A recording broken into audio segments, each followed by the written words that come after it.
গেল বছর ঘরের মাঠে ওয়ানডে বিশ্বকাপে সেরা ছন্দে থেকেও শিরোপা জেতা হয়নি ভারতের। প্রায় এক যুগ কোনো আইসিসি ইভেন্টের ট্রফি জিততে না পারা দলে রাহুল দ্রাবিড়ের ভবিষ্যৎ নিয়ে এরপর থেকেই নানা গুঞ্জন, এমনকি তাকে সরিয়ে দেওয়ার কথাও শোনা যাচ্ছিল। তবে তখন না হলেও আরও এক বিশ্বকাপের আগে আবারও আলোচনায় মেন ইন ব্লু বাহিনীর হেড কোচ।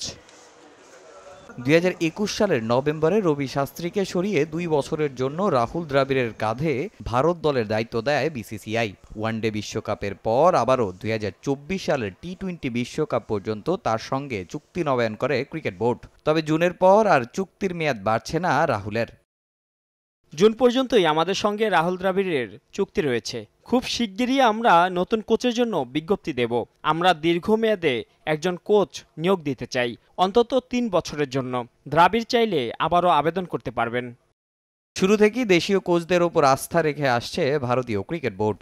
এখন পর্যন্ত মোট 27 জন হেড কোচের মধ্যে মাত্র 4 জনই ছিলেন বিদেশি। তবে সবশেষ 2011 সালের ওয়ানডে বিশ্বকাপে টিম ইন্ডিয়া শিরোপার স্বাদ পেয়েছিল সাউথ আফ্রিকান কোচ গ্যারি কার্স্টেনের অধীনে। ভারত 2013 আইসিসি চ্যাম্পিয়ন্স ট্রফিটাও জিতেছে জিম্বাবুয়েন কোচ ডুসান ফ্লেচারের আমলে। শিরোপা খরা কাটাতে এবারও বিদেশি কোচ আনা হবে এমন গুঞ্জন শোনা যাচ্ছে। 1, 2, 3 ঢাকায় জমি জিতে নিন 100% ক্যাশব্যাক সহ 20 কোটি টাকার পুরস্কার।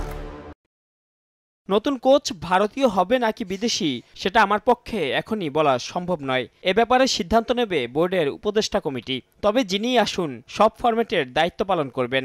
আমরা ইংল্যান্ড কিংবা দক্ষিণ আফ্রিকার মতো ফরম্যাট ভেদে আলাদা হেড কোচ নিয়োগ দেব না। আর যিনি হেড কোচ হবেন তিনি ঠিক করবেন তার কোচিং প্যানেল কেমন হবে। রাহুল দ্রাবিড়ের অধীনে একবার করে ওয়ানডে ও টি-20 বিশ্বকাপ, ওয়ার্ল্ড টেস্ট চ্যাম্পিয়নশিপ ও এশিয়া কাপ খেলেছে ভারত, যার মধ্যে একমাত্র প্রাপ্তি 2023-এর এশিয়া কাপ ট্রফি। সামনে আবার শর্টার ফরম্যাটের আরও একটা বিশ্বকাপ। শিরোপা জিতলে বদলে যেতে পারে প্রেক্ষাপট। তাই এবারের আসরটাকে বড় চ্যালেঞ্জ হিসাবেই নেবেন রাহুল দ্রাবিড়। তামিম হোসেন, সময় সংবাদ।